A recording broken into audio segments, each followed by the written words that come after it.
Alloh subhanahu va taolo ba'zi bir odamlardan so'rar ekan qiyomat kunidagi, "Hoy bandam, meni biror marotaba erkalatganmisan? Ey Robbim, sen olamlarning Robbisi bo'lsin, mulukut dunyo va oxira, dunyo va oxiratning egasi bo'lsin.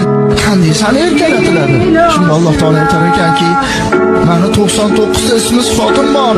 Shu 99 ta ismi sifatimni hech bo'lmasa 10 tasini aytganingda edi, men erkalanardim." Ben erkalanardim. Necha yil umr kechirding? 70 yil, 80 yil umr kechiribman.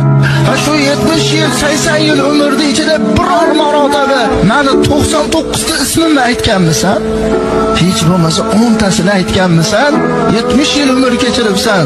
Agar sen menga hech bo'lmasa 99 ta ismi sifatimdan 10 tasini bo'lsa ham aytib, "Ey Robbim, ber" deganingda, men erkalanib farishtalarga aytardim, "O bandamni qaragin, bir maqsadi bor ekan, mendan bir so'rashligi bor ekanki, ismlarimni aytib turibdi, guvoh bo'linglar, nima so'rasa beraman" deb Alloh taolo turib olar.